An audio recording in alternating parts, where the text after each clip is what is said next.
go. Let's see.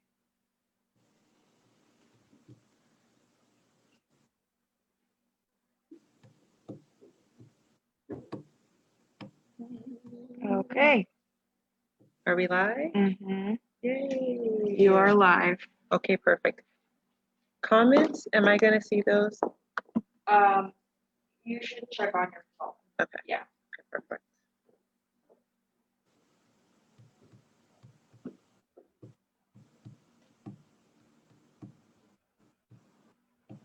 All right, so we are officially live streaming on my page. Of course, I'm Metra Lundy, but you know that because you're on my page. And I am joined by Dr. Stephanie Stern, which I am very excited to talk with you about this really important and hot topic, especially during this time of year. So thank you for taking time and making space to be here and for us to help our community feel better and live better.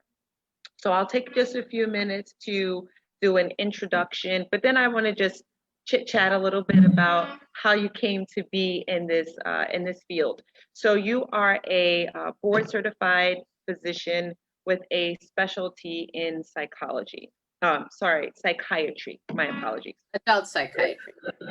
Okay, adult psychiatry. And maybe talk a little bit about what that is and what's involved in that. What is psychiatry versus psychology, for example, for anybody out there who doesn't know? Well, so psychiatry is it's part of a medical field. Psychology is in a is in a different field, but they do overlap a lot. The main difference is the training. So psychiatrists go through medical school, and they maybe to some degree focus on, it's changed, but initially there was a lot of emphasis on psychotherapy, and then became more of an emphasis on the psychopharmacology, the medication piece of treatment for various mental, health issues. Psychologists focus on, I guess, the non-medicinal treatments, various talking therapies. Psychiatrists can do that as well. My practice, I'd say, is I do a lot of the psychopharmacology piece, a lot of the part of the treatment that I often, is part of what's included is managing the medication piece as well as the talking therapy part. So the training is different. Psychiatry is medical based. Psychology is a graduate school training. Okay, just give us 1 second to just check our connection. My apologies. Okay. I see you on there. And often they work together. So that was going to be my next question. So how does someone get to a psychiatrist, and then how does someone get to a psychologist? Like, how does that work? Meaning, if I have a challenge, say seasonal depression, and I go to my doctor and I say, hey, I have this, I think there's something going on, and they make a recommendation. How do they make a recommendation based on one over the other, or the combination of the two? I mean, usually it kind of varies. They may very well say, maybe you should talk to someone, and that could be a therapist or a psychiatrist. Going to a psychiatrist does not necessarily mean maybe you should be on medication. It just means, because they overlap, it means maybe you should talk to somebody about the struggles you're having, because it seems like you're dealing with depression, or you're dealing with too much anxiety. And that's the first line of treatment, when basic lifestyle changes aren't working.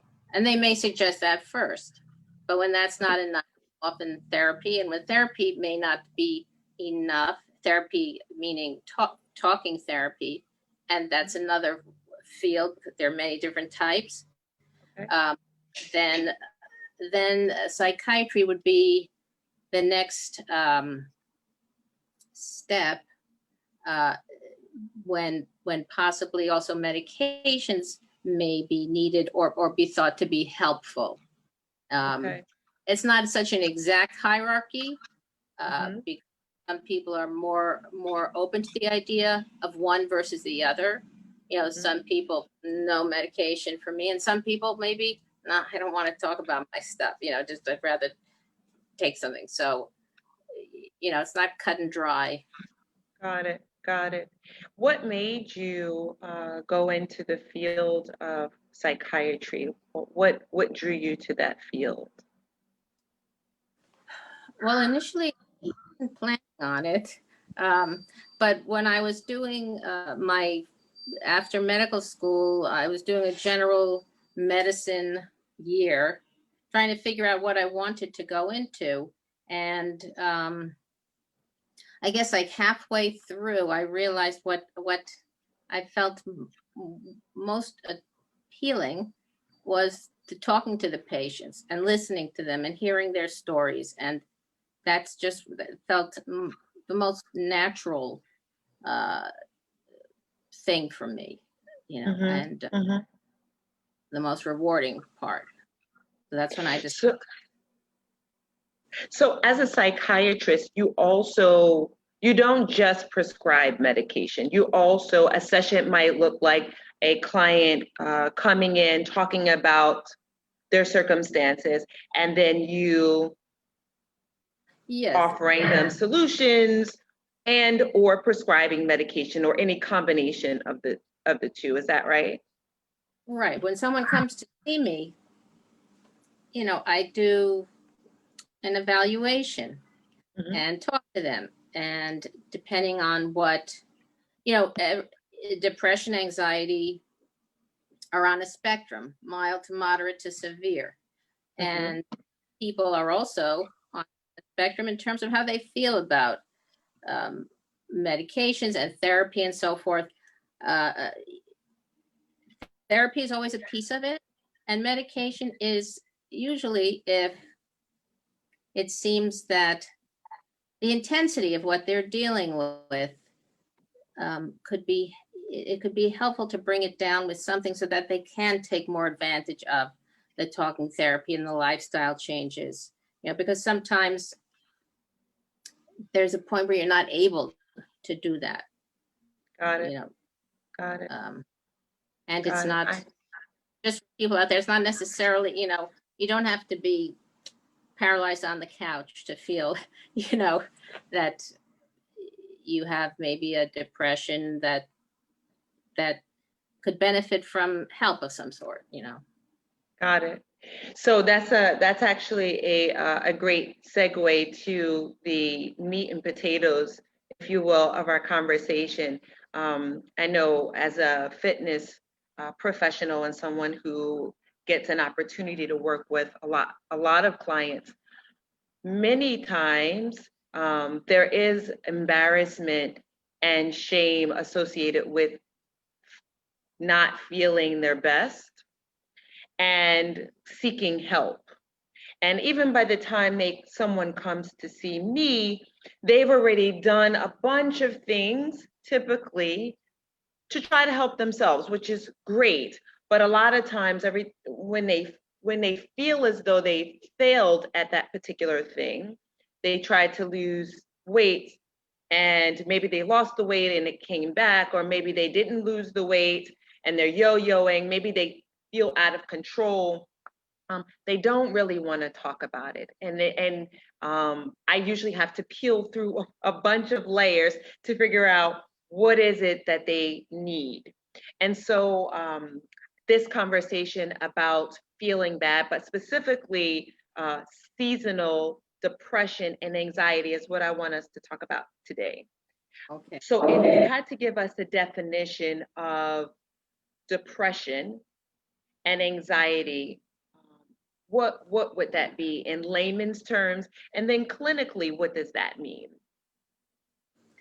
Okay. Well, you know, it's very normal to have feelings of sadness, nervousness, anxiety.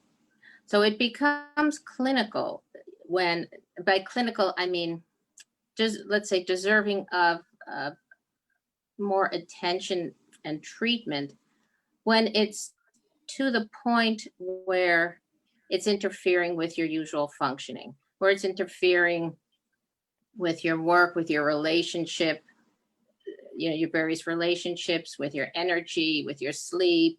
A lot of it has a lot of physical manifestations can come along with both depression and anxiety, and the two of them can often coexist and do. So it's really about the intensity of it, because we all have, again, normal reactions to upsetting things is to be upset. Something upsetting happens, you can feel sad. But depression is more like like to make an analogy, feeling sad is the weather, depression is a climate change. It's like a shift, an internal shift. The lens through which you see the world is gets splashed with a gray. Um, Normal things that you would enjoy, it's like lackluster. The motivation you normally would have to do something is gone. Things that you usually would do effortlessly now take effort. And you could feel like you're slogging through the day. You could feel more tired. You could feel more agitated. You could feel a lot more critical about yourself and your abilities, and a lot more pessimistic about the future. And whatever issues you face can be magnified tremendously. So it's a distorting lens, it. Mhm, mhm. Um, Yeah. So let's do this. Let's give an example or case study. So someone comes in to your office as a recommendation from maybe their general practitioner, and they've been feeling low, but they aren't overly concerned because um, you know the weather's been cold out and it's a bit darker, and they're just trying to figure out what's going on. How do you decide over what period of time do they need to have felt low or felt like they had this gray shift? What period of time does that last, so to speak, before you say it's, clinical depression or something that's just seasonal? uh-huh. Well, seasonal can be also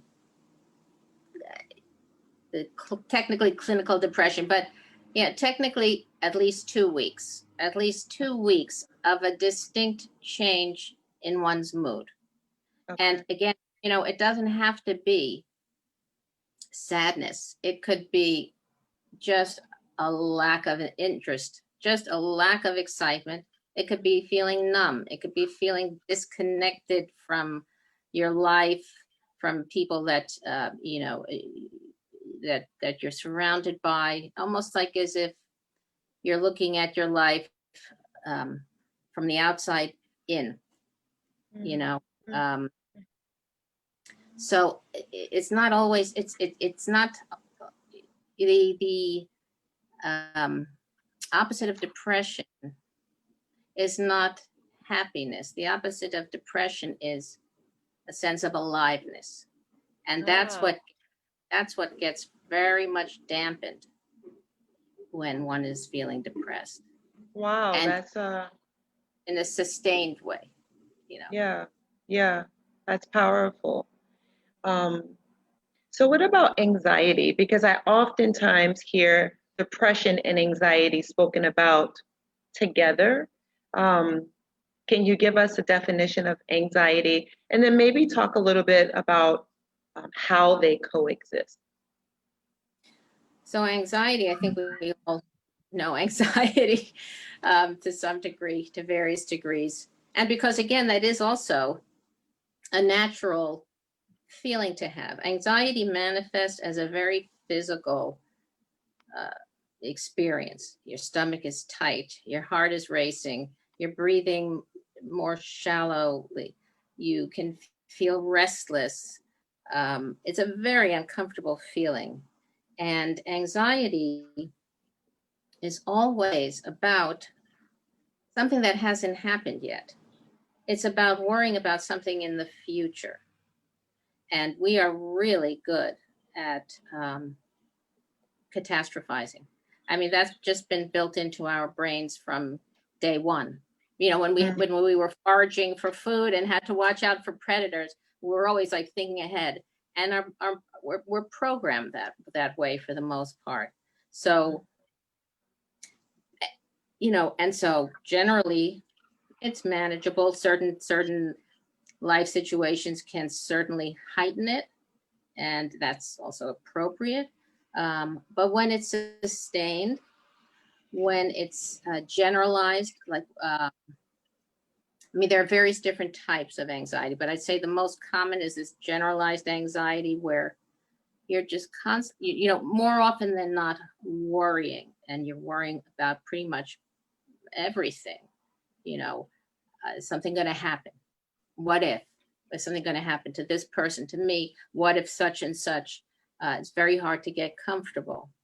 Mhm. But anxiety can take the form of panic attacks. Trauma can cause anxiety. Um,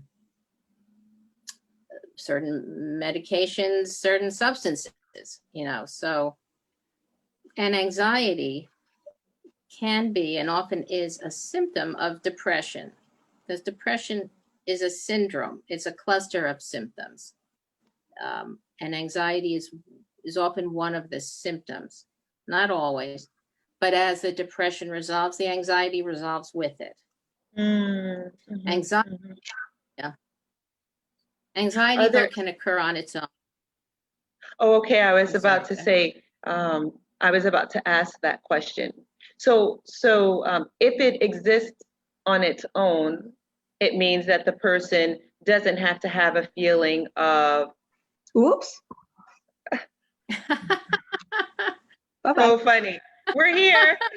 Okay, we are too. Wrong one? Bye-bye. That's funny. Um, if anxiety exists by itself, just what does it look like? Um, and yeah, what does it look like? Well, it's again what I described, where you know, it's very hard to feel comfortable. It's hard to sit quietly with oneself. There's a lot of ruminating, a lot of, you know, circulating of thoughts that are worrisome. And again, the thoughts generally consist of things that have not yet happened, but we fill in the future with something negative or frightening or catastrophic, and it's hard to let go of that. Um, and anxiety can sometimes, as a consequence, create depression, because if severe, it really limits your comfort zone. You know, if you know, if it's to the point where you can't concentrate and get your work done, or you can't go outside because you're too uncomfortable. Um, and you know, we are all, I think, very hard on ourselves. So if we are not as productive, not as on the ball with things, we get upset with ourselves. Our self-esteem suffers, and that creates a low feeling, and it can become just a vicious cycle Got sometimes. it. Got it. Um, so can we shift gears a little bit and just talk about what is happening currently, our current environment with the pandemic, and what you are seeing in terms of people's reactions to the pandemic and how it's affecting depression and anxiety. So, you know, and I couldn't think of a more perfect recipe to create or worsen depression and anxiety than this pandemic. All the things, all the ingredients are there. You have isolation, right? Because people are forced to be more isolated, and not even just isolated from friends and family, but all the little ways we feel tethered and grounded, you know, bumping into someone on the street, going into a store and saying hello to the checkout person, or to the Dunkin' Donuts where you pick up your coffee. All these things we no longer can do, and it's a cumulative effect. Also, you know, even if someone, let's say, you know, your child, your grandchild comes over, you can't hug them. I mean, all these things, they're little hits that add up, and that can, you know, connection is so vital for us to feel good, alive. So that's been very much disrupted. Uncertainty, that is a huge thing, because again, we are not programmed to look at uncertainty as, oh, just something we don't know, very neutral. We just don't know what's going to happen. Could be good, could be bad, could be this or that. No, we go to something scary. This is never going to end. I'm going to get sick. You're going to get sick. I'm never going to find another job. You know, it all different things. We are great at coming up with stories to scare ourselves. Not that there may not be some basis in it, but we can quickly jump ahead, and, you know, it can be helpful to remind yourself to kind of don't go further than where your feet are.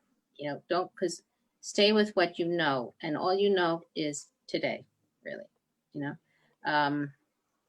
So there's a lot of uncertainty and loss, you know, profound loss, not just of lives, but of livelihood, freedom, you know, to do things, loss of routine and structure in someone's day. That also can create a sense of, you know, feeling overwhelmed and feeling, again, not grounded, because structure and routine helps ground us. It can affect our energy level, to be inside all day, to be sitting in front of a computer all day, or to not knowing how to fill up the day sometimes. So, you know, and the prolonged aspect of this, again, is just cumulative. It wears on you. Yeah, yeah. I know one of the things that I've noticed with clients coming in who are either doing one-on-one personal training sessions, or they're participating in group classes, is that my strongest clients, meaning physically, mentally, have also taken a really big hit to what it means to be their normal selves. Like, they just don't feel like their normal selves because of the pandemic. And so it's affecting everyone. Even if you don't feel like, I tell people, even if you don't feel like it's affecting you, it's likely affecting someone else, and then that affects you, right? And so, yeah. sorry. So what do we do, right? Because we can't do anything about the pandemic. It's here, right? How do we manage? Here in the Northeast, it's getting colder and darker, and so we can't do anything about Mother Nature or change in weather or season. What do we do to manage ourselves so that we make it through the winter successfully? Right. So winter, certain months are probably going to be the challenge, but it is helpful to keep in mind that it's finite. I think right now there is, enough reason to believe that there is light at the end of the tunnel, literally and figuratively. I mean, after a few months, the springs will start. There will be more light. We will have a vaccine. Um, Things will slowly start getting back to a new normal. So sometimes, when we're in the midst of this, it feels like it's never going to end. And it can be helpful just to remember that it will, you know. And also, it can be some reframing can be helpful, like, oh, I can't go to leave the house. Can't go to work as usual. The people who are adapting the best are those who can see this. And I'm not saying any of this is easy. It's all easier said than done, but who can see this as an opportunity to do something they didn't have the time to do before. Maybe start a new hobby or pursue the hobby they have more. Learn something. There's so much that you can do via Zoom now that can become an opportunity to experiment and take on new hobbies. And it is possible to bundle up enough to go outside. We don't live in a tundra, but I hear so much of the time when I will encourage people to go outside, it's too cold. But the fact is, okay, it may not be as comfortable as 70 degrees, but if you go outside and you take a brisk walk and you're bundled up enough, it can feel good. And it also gives you the added perk.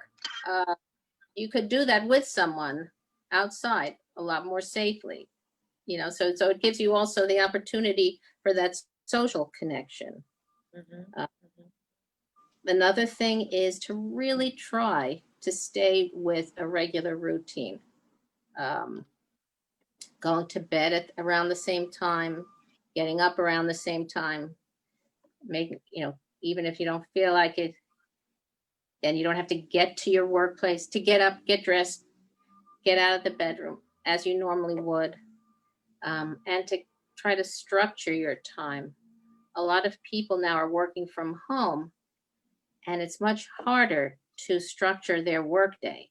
It becomes, work, it could be like a liquid. It could just fill up the whole day, and it helps, right, to say, this is the time I'm working, then I'm going to, close up shop. And then I'm going to spend time with my family or unwind in some way, because that balance is important, and it's harder to strike that balance now. Yeah.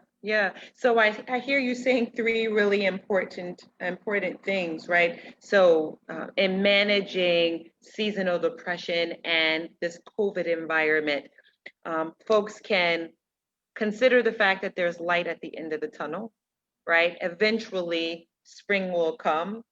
Do some reframing, kind of consider this situation a little bit differently as an opportunity, and stick to a routine, some structure. Right. Now, these are all sort of lifestyle management tools that don't involve any medication. Right. And so whenever I'm talking to people who are coming through the studio, or clients, or even family or friends, and they're thinking about ways to help themselves, I always like to point to the non-chemical options, because I think we're seeing a lot of people who are using other items such as alcohol and marijuana and other things to help them get through this time. Now, I know you and I spoke pretty extensively about not wanting to harp on or think or downplay people who smoke or drink, right? Like, this is not the point. But to sort of point to the fact that there are other ways to live in this environment happily. Can you talk a little bit about the relationship between depression, anxiety, and addiction? Yeah, well, very tight relation. They play off each other. Depression and anxiety certainly can lower the threshold for one to want to have some relief, and something that can instantly relieve any kind of discomfort can easily become addictive. Uh, and a lot of substances have naturally addictive properties. So,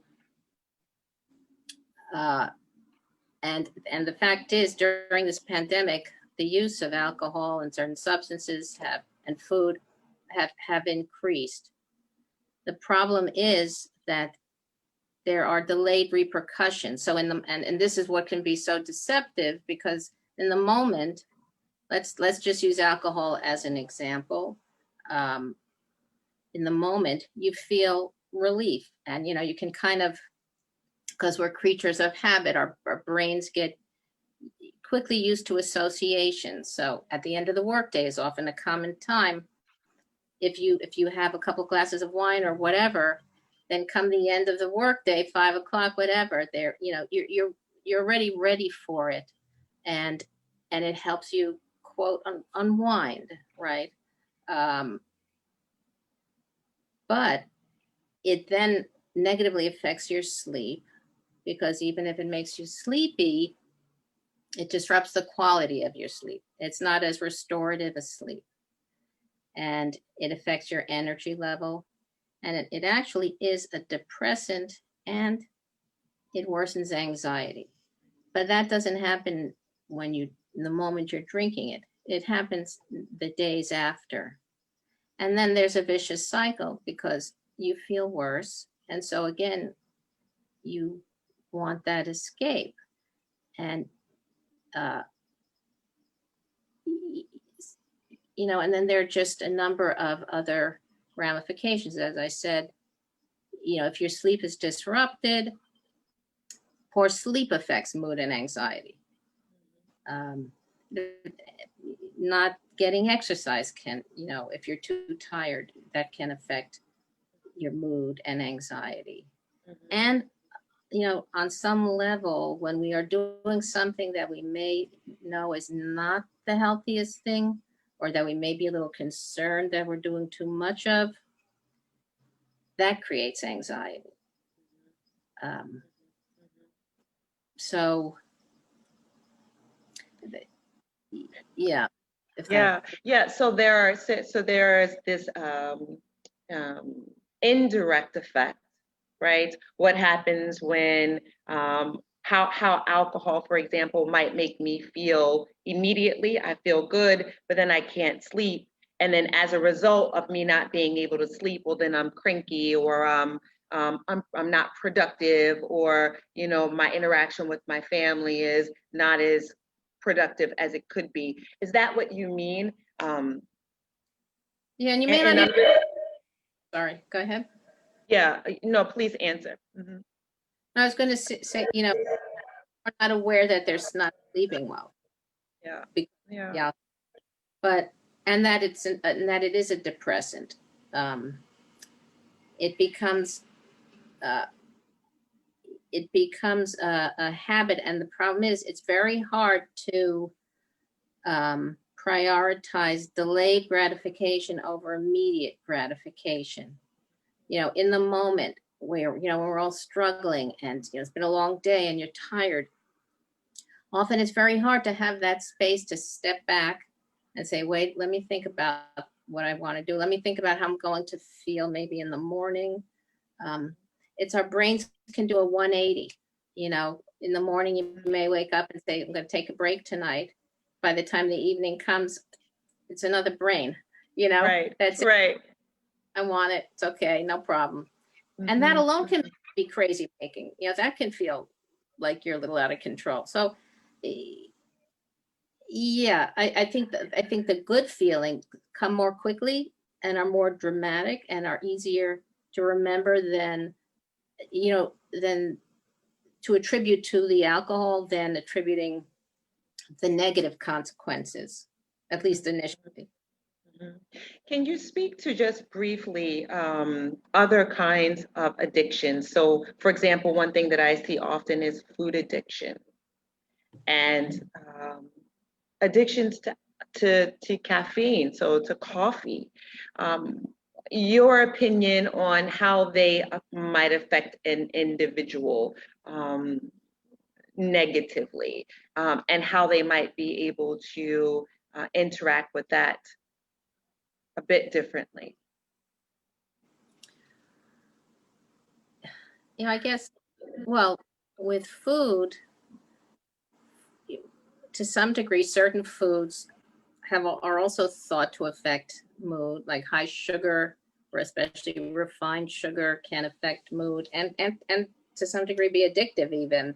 Um, but a lot of people, you know, I have a lot of people who feel very upset with their weight, who have gained a lot of weight also during this pandemic, because it can be a stress reliever. It can be confusing as to, am I eating because I'm hungry or am I eating because I'm stressed and I need some comfort? It can be hard to identify in the moment the reason. It's just you go for it. And then you feel upset at yourself for the eating you did. And then again, it's so easy for that vicious cycle to start. You feel upset, you feel discouraged, you feel less motivation to, or you have less motivation to do what's required to make the change in a habit. It is so hard to change a habit. I mean, the great thing is it can be changed, and the great thing is there are many equally healthy habits. You know, but habits are not only unhealthy, there are plenty of healthy habits, but it requires motivation because it's so hard. And sometimes it requires more than that. It requires support of various kinds, you know, um, from friends, from family, from therapists, what have you, certain groups. It can be, and, you know, here and with all types of habits, you know, these unhealthy habits, there could be a lot of shame associated there too.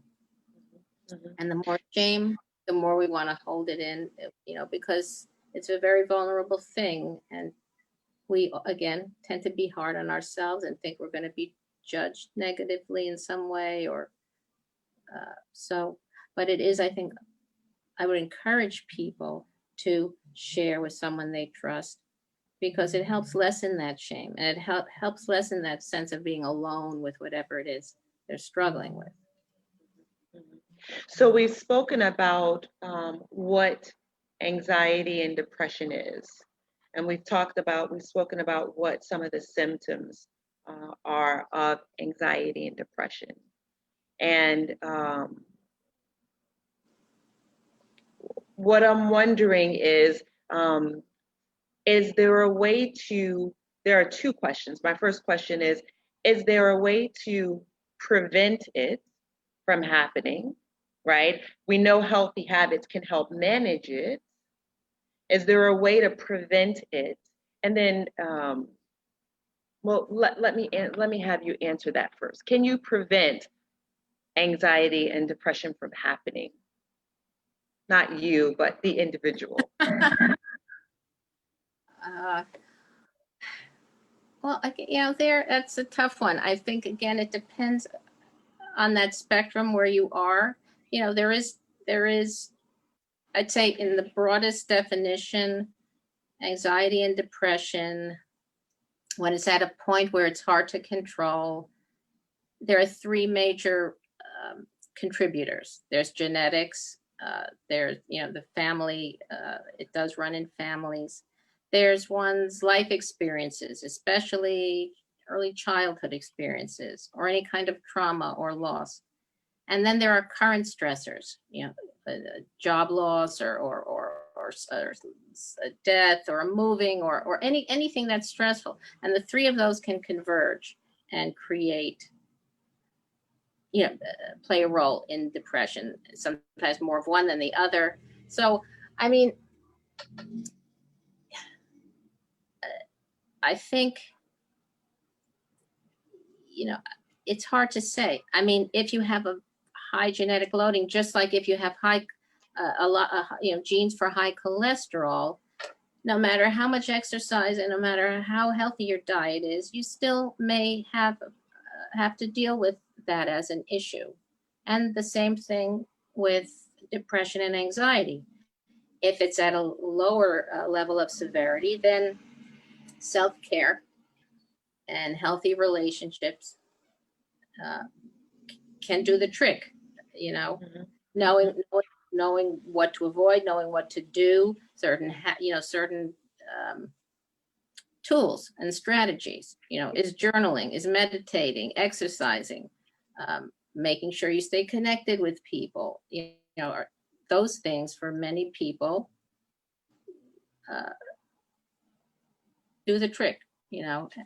um, If we had to, I just list the top 5 ways that people could manage and or prevent anxiety and depression from happening. And you just listed them, but I'm going to just jot them down and I just want to reiterate them. So you said some of the tools are to journal.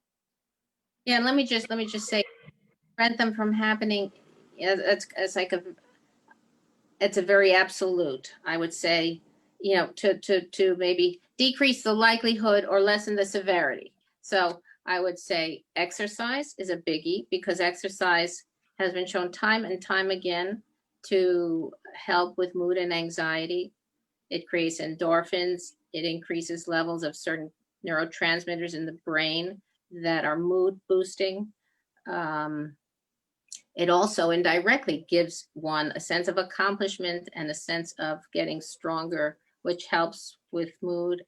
And it forces one to actually, when it's aerobic, to breathe more deeply, which is an anti-anxiety effect. Yeah. Mhm. Sleep is really something. It's in our society is not given enough importance. We tend to be generally a very sleep deprived society.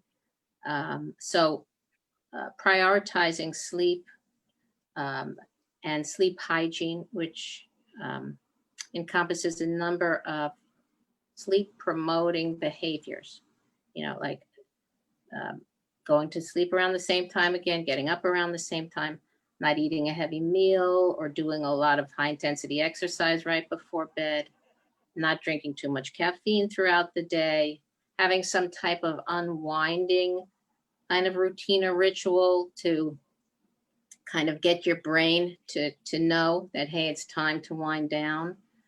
Staying away from screen activities, because that stimulates the brain. So sleep is really important. Connection with people. Sometimes when you feel like you're going down, you can tend to isolate. Staying connected is very important. Diet is important. Healthy diet. I'm not talking necessarily weight related, but a healthy diet, because that's part of self-care and feeling better physically and having more energy. And then it's a toss up. Am I up to number 5? Because then it could Yeah, be, this is number 5 right here.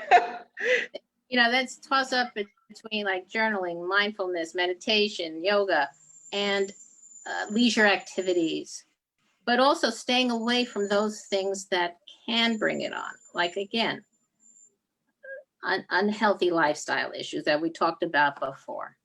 So I would say those are the top 5. So we're near the end of our time. If you had to recommend resources to someone who might feel a little low or feel like they might need some support, where would you recommend they start? Well, I say, I think the first thing would be to look into a therapist. Because, we're putting the lifestyle issue stuff to the side now.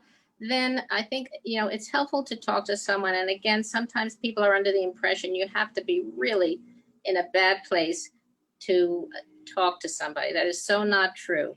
It can be just so helpful to have a therapist to talk to, someone who's objective, someone who you don't have to worry about what they're thinking or burdening them, in some way, and flushing things out, and getting a better understanding of why you may be feeling the way you are, struggling with what you're struggling with. And sometimes you have to shop around for the right therapist, because it's not always about experience and training. A lot of it is chemistry, right? Because it becomes, it's a relationship, and you will at some point, ideally, want to talk about difficult personal issues, and you want to feel comfortable with the person you're doing that with. So sometimes referrals are always, if possible, but that's I would say that would be with any kind of doctor, therapist, painter, it's always good to, Right. if possible. Bartender, hairdresser, right. So if a therapist is not available or accessible to someone, what else could they do? Do you mean, there are that people can go to? Is that what you? Yeah, or- maybe they don't have the financial resources, that maybe they don't have medical insurance, and it feels like trying to pay for a therapist, that it's causing So- more stress and burden. What could they Right. do? Right. So, again, I won't go into politics, but we have a lot to work on in our medical healthcare system here. But there are like 3 or 4 major healthcare networks in New Jersey that have access centers that one can call and ask for the mental health clinics that they, have like satellites around where they're located. There are also smaller places, like some, for example, Catholic Charities, Jewish Family Services, and you don't have to be those corresponding religions at all. And Rutgers actually has a very good, their psychology graduate school offers a clinic with a sliding scale, which is good. If you want, I could, give you more specifics on that, if anybody is interested. Yeah. And I guess someone could also, if they feel even nervous about trying to find someone that way, they could just call their local library and say, hey, I need help with this. How do I get this sort of resource? And the librarian could do a Google search and provide them with a list of. Right, or they could use their own Google search too. And sometimes, if they're comfortable with their primary care doctor or their gynecologist, often they can refer them to, or a friend, So yeah, there are different ways to get access to it. Okay, so closing thoughts. Anything that we haven't covered, or that we have covered, that you just want to reiterate and let people know that they can do for seasonal depression and or anxiety? Well, one thing in terms of seasonal that I didn't mention that could be helpful is a light box, which is something, that's not expensive, safe, and basically simulates natural sunlight.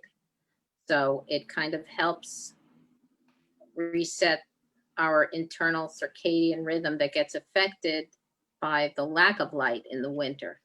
And so that's definitely something that can help, a light box. And then all the other, things we discussed basically. But the main thing I would say is no one should have to white knuckle this and feel alone. It's very common. We have a tendency to think we're the only ones struggling, and that's so not true. So just if you need help to get it, support, Thank Right. you. I welcome. appreciate it. So if there, in closing out, if there's anyone who has any questions, concerns, and you want to reach out, you could always private message me and I could either ask the question to Dr. Stern or, of course, I could answer the best that I could. All right, thank you very much. And we appreciate you being on and sharing with the community. Be well. You too. Bye. All right.